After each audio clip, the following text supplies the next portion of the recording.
Recently, I've made a two-part series talking about the lithium-ion battery in relation to the electric vehicles industry. It was a fun experience, and researching for those two videos did help me gain a much deeper appreciation for what Tesla does. So today, I'm gonna bundle some of the most interesting facts together and make it into a list of things you probably didn't know about Tesla. I'm not gonna make it into a dramatic countdown of 7 facts with pretentious voiceovers. Instead, I'm just going to talk about it casually as I always do. Hope you guys like it. First up, not all EV batteries look like this. There are roughly 3 different kinds of batteries currently in the market. Other than the cylindrical batteries we find in all Tesla cars, there are also prismatic batteries as well as laminate batteries. For example, Toyota recently started working together with Panasonic to build their lithium-ion battery facilities. However, due to the Panasonic's close relationship with Tesla, they built the Gigafactory together. Panasonic is obviously not going to upset Tesla by making the same 2170 batteries for Toyota. So what it did was that it decided to R&D and eventually build prismatic batteries for Toyota instead. Secondly, Tesla used most of the world's lithium-ion battery in 2015. Well, other than the smartphone batteries, of course. In 2015, Tesla Model S accounted for around 40% of the total volume of lithium-ion batteries in all the EVs sold. The EV industry is still at its infancy stage, and many companies are trying to push in their products. But when we're talking about the EV industry in general, so far no one is able to make a car as beautiful as the Tesla cars, and therefore it's kinda expected that Tesla would sell more cars than its competitors. Other than that, the pack size is a big reason for that point too.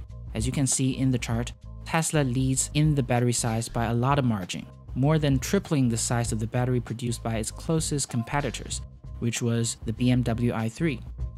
This is in 2015, of course. The number 3 on the list is that despite our loves for Tesla, it is still a tiny automaker.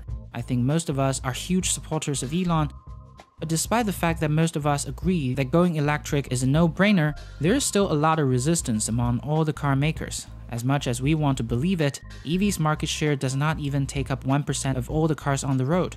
Tesla has sold in total 200,000 cars by now, but the total cars on the road is estimated to be at least over 1 billion. This is not a fair comparison, as the 1 billion cars do include all types of cars on the road.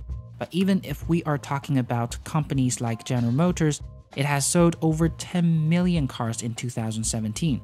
Therefore, Tesla is still indeed a tiny automaker. The number 4 on the list is kinda interesting. We all know that Gigafactory is there to make batteries for Tesla cars, but do you know that Gigafactory also makes other components for Tesla cars too? According to the governor of Nevada, Tesla has invested an additional $350 million to build production lines in Gigafactory to make electric motors and gearbox components. So I guess Gigafactory is not a factory just for batteries after all.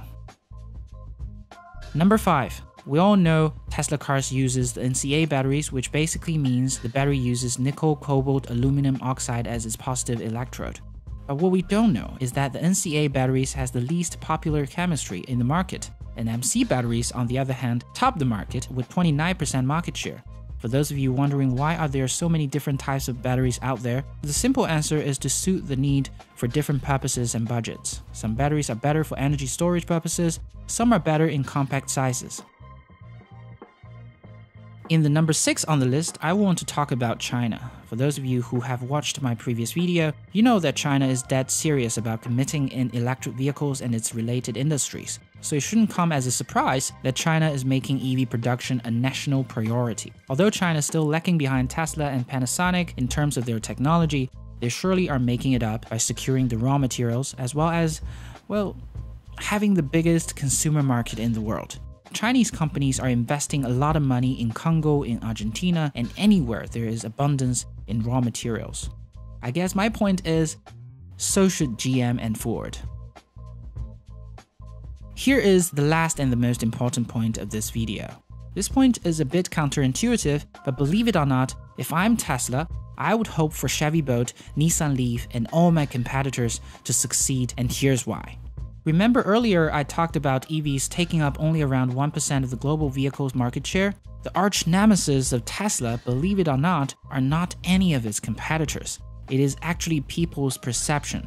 The traditional vehicles manufacturers are producing millions of ICE-powered cars and getting away with it simply because people still want to buy ICE-powered cars. This is why the more people making transition to Chevy Bolt, the better it is for everyone in the EV business, because the pie is getting bigger that way. Tesla currently are dominating the EV market by selling around 100,000 cars a year. Imagine a situation where EVs are the only cars sold. And at that time, even if the Chevy takes a big chunk of the market, Tesla will still be selling tens of millions of cars. I think this is also the reason why Elon posted on Tesla's website 3 years ago, releasing Tesla's patents to anyone who wants to use it. Because after all, the final goal is to have an electrified future.